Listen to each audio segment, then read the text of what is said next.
शं वरुणः शन्नो भवत्वर्यमा शन्न इन्द्रो बृहस्पतिः शन्नो विष्णुरुक्रमः ॐ शान्ति शान्ति शान्तिः।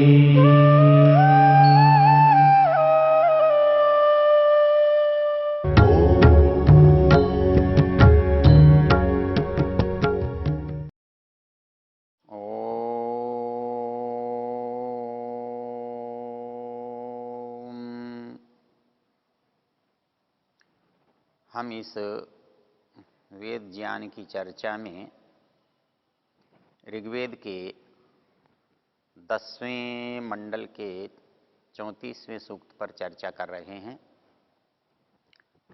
इस सूक्त का प्रसिद्ध नाम अक्ष सूक्त है और इसका ऋषि ऐलूष है और इसका देवता अक्षकितो निंदा है। अर्थात जब आदमी किसी बुराई को करता है तो किस उत्साह से, किस लाभ की भावना से, क्या सोचकर करता है, ये बात पहले मंत्रों में हमने देखी। अब इसके उत्तरार्ध में जब कोई व्यक्ति किसी काम को कर चुकता है, उसके बाद उसकी जो मनस्थिति है, उसकी परिस्थिति है, उसका जो वातावरण है वो कैसा बनता है, ये बात इन मंत्रों में दिखाई गई है। हमने गत मंत्रों में देखा और अगले मंत्र में भी इसी तरह की चर्चा हमें दिखाई देगी। मंत्र है स्त्रियं दृष्ट्वाय कितवं तताप अन्येषां जायां सुकृतं च योनिं पूर्वाह्ने अश्वान् यूजे ही बभ्रून् सो अग्नेरंत वृषलः पपाद। इस मंत्र की जो पहली पंक्ति है वो तो बहुत सरल है और प्रसिद्ध शब्दों को हम अर्थ के अनुसार देख सकते हैं। स्त्रियं दृष्ट्वाय कितवं तताप अन्येषां जायां सुकृतं च योनिम्। किंतु इसका जो उत्तरार्ध है, पूर्वाह्ने अश्वान् युयुजे हि बभ्रून् सो अग्नेरन्ते वृषलः पपाद, इसका प्रसिद्ध शब्दों से जो अर्थ आता है वो यहाँ पर संगत नहीं होता, ठीक नहीं बैठता। क्योंकि पूर्वाह्ने अश्वान् युयुजे, इसका सामान्य अर्थ तो ये है कि कोई आदमी प्रातःकाल घोड़ों को जोतता है, लगाता है और वो अग्नि के पास बैठा है, अग्नि के पास लेटा है, तो इस मंत्र में ये अर्थ कोई अर्थ बनता नहीं। तो इसका अर्थ ऊपर के पंक्ति से इसकी संगति लगनी चाहिए। तो इसकी संगति लगने के लिए हम इन मंत्रों के जो शब्द हैं उन पर विचार करते हैं। पहला जो मंत्र का चरण या पद है वो कहता है स्त्रियं दृष्ट्वाय कितवं तताप। उसने खेलने के बाद उसके सामने जो परिस्थिति आई, जुआ जब वो हार चुका है तो उसके सामने जो दशा बनी, वो दो परिस्थितियां हैं। एक तो उसकी अपनी दशा है, अपने परिवार की या अपने परिजनों की दशा है, और एक जो उससे भिन्न लोग हैं समाज के, जो उस खेल के बाहर हैं, उनकी दशा है। तो वो अपनी दशा को देखता है और अपने से भिन्न जो दूसरे लोग हैं उनकी दशा को देखता है। तो वो देखता है कि मेरे कारण से जहाँ मेरा नुकसान हुआ, मेरी हानि हुई, वहीं पर मेरे साथ रहने वाले जो मेरे परिवारजन थे उनकी भी वही हानि, वही दुर्दशा, वही दुख वहाँ पर भी देखता है। तो ये जो स्थिति है वो उसको बड़ा संताप देती है।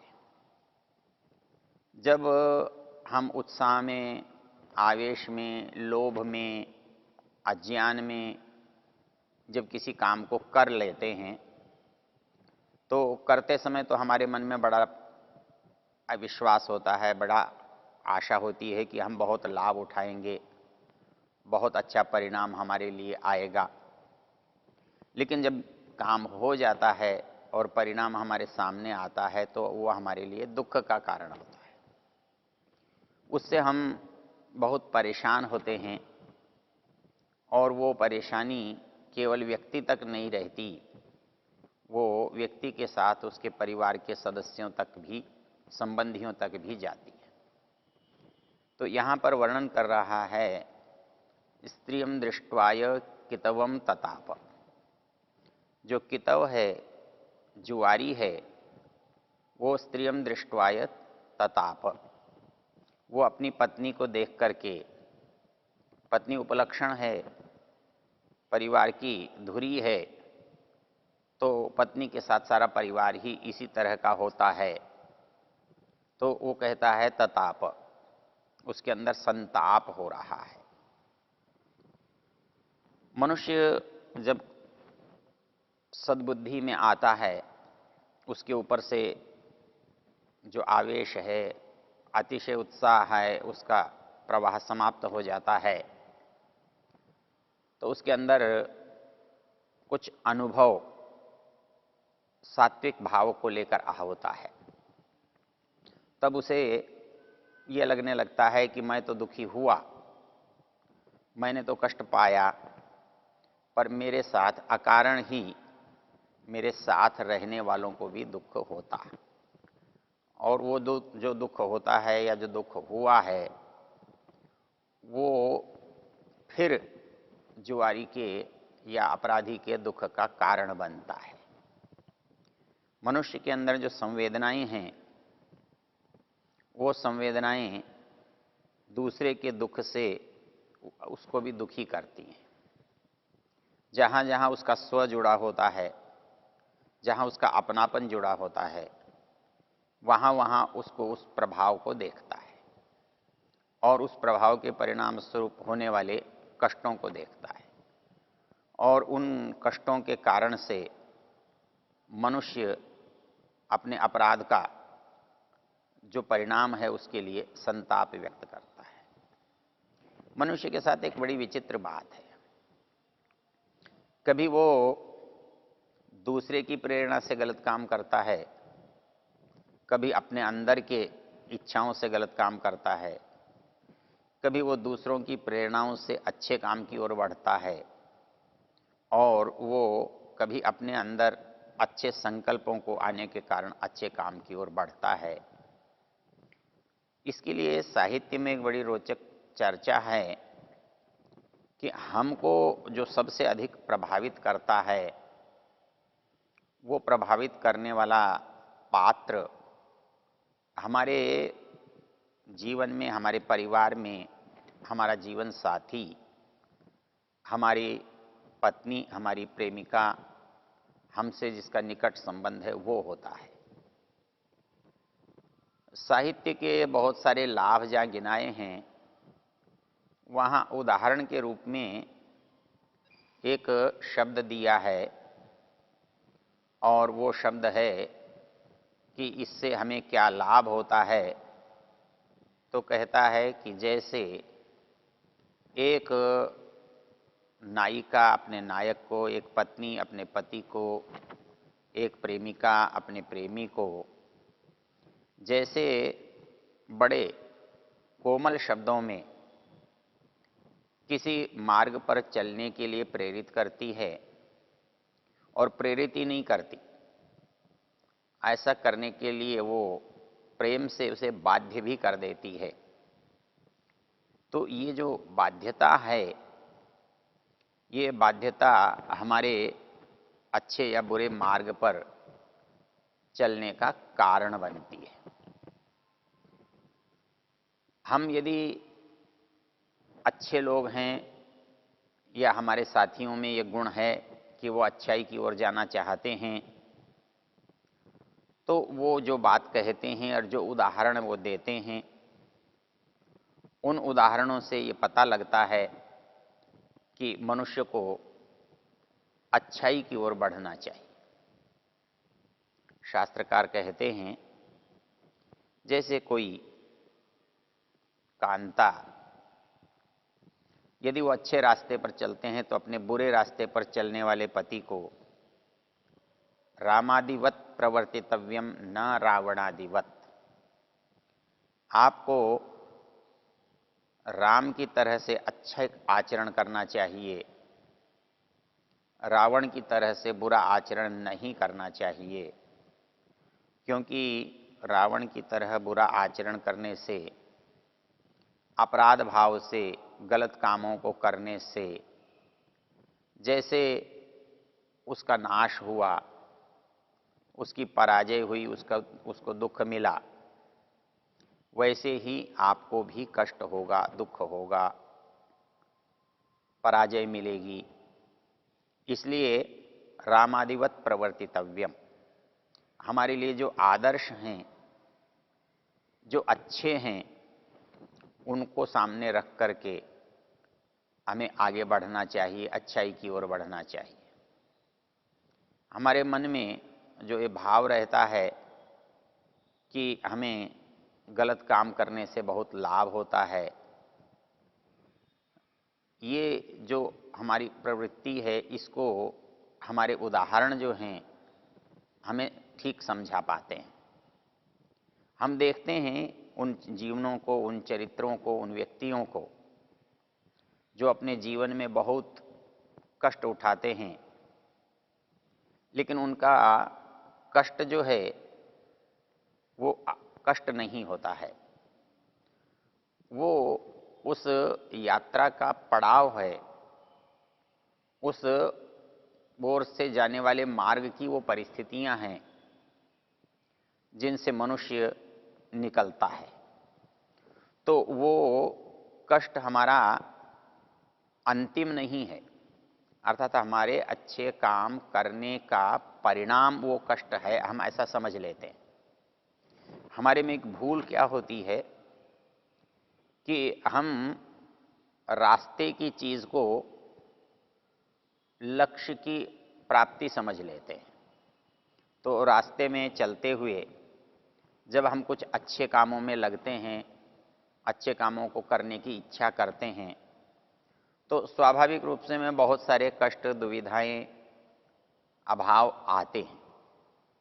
तो उनको हम क्या समझ बैठते हैं कि ये हमारे अच्छे काम का परिणाम है, अर्थात हमने अच्छा काम किया इसलिए हमें ये दुख हुआ।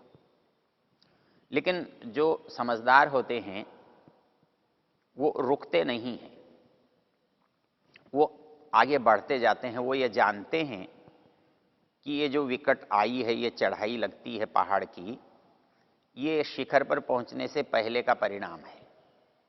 जब हम शिखर पर पहुंचेंगे तो हम एक सुखद वातावरण में होंगे, एक सुखद परिस्थिति में होंगे। वैसे ही जब हम कोई अच्छा काम करते हैं, अच्छे रास्ते पर चलने की इच्छा रखते हैं, तब मार्ग में जो आने वाली बाधाएं हैं, जो कष्ट हैं, वो दुख हैं, हम उनको अच्छे कामों का परिणाम नहीं मानते, हम आने वाली परिस्थितियां मानते हैं।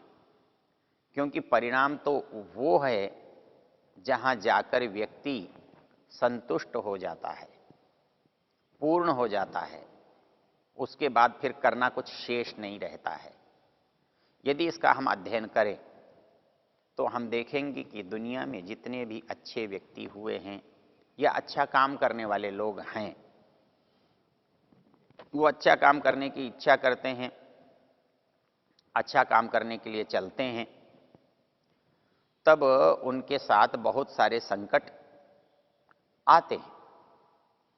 और उनका जीवन पढ़ने से जो लाभ होता है, लाभ ये होता है कि उन संकटों को जब हम देखते हैं और ये अनुभव करते हैं कि वो संकटों पर रुके नहीं हैं, वो संकटों से घबराए नहीं हैं, और वो आगे आगे आगे बढ़ते गए हैं।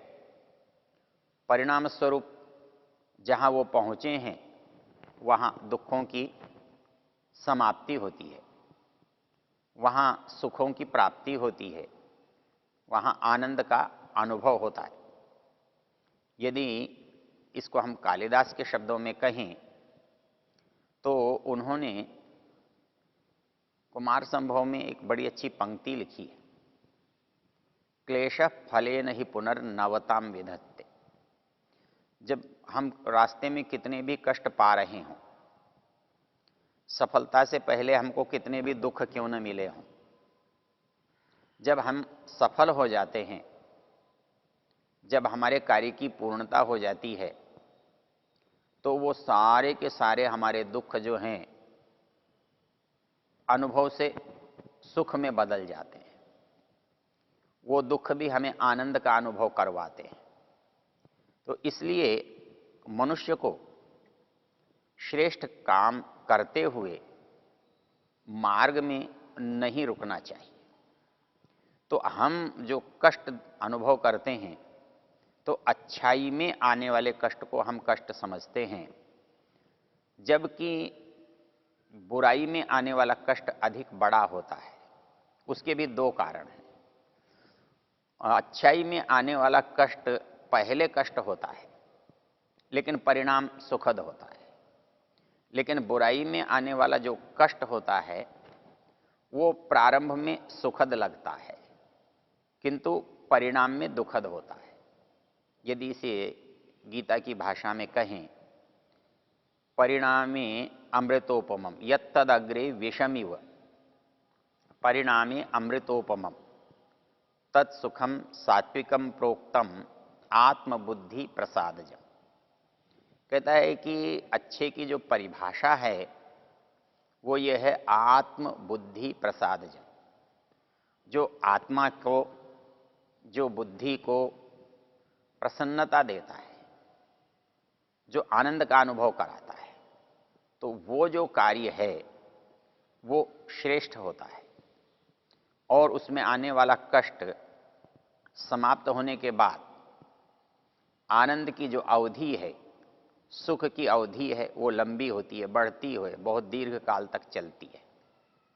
और इसके विपरीत जो बुरे कामों से होने वाला परिणाम है वो प्रारंभ में सुख की कल्पना देता है, कुछ अंशों में सुख जैसा प्रतीत भी हो सकता है, किंतु मूल चीज है कि जब वो परिणाम को प्राप्त होता है तो वो फल होने के कारण से लंबे समय तक हमें प्रभावित करता है और लंबे समय तक हम उस दुख को, उस अशांति को, उस असुविधा को भोगते हैं। तो उसी असुविधा की चर्चा मंत्र की इस पंक्ति में की गई है, क्योंकि यहाँ आकर के मनुष्य को अपनी असुविधाओं का कहीं अंत दिखाई नहीं देता है, कहीं उसकी समाप्ति दिखाई नहीं देती है, इसलिए उसका दुख लगातार बढ़ता जाता है। और इस बढ़ने को इस पंक्ति में चित्रित किया गया है, स्त्रियम दृष्ट्वाय कितवम तताप। कितव जो है अपने परिवार के दुख को देख करके संताप को प्राप्त होता है। ओ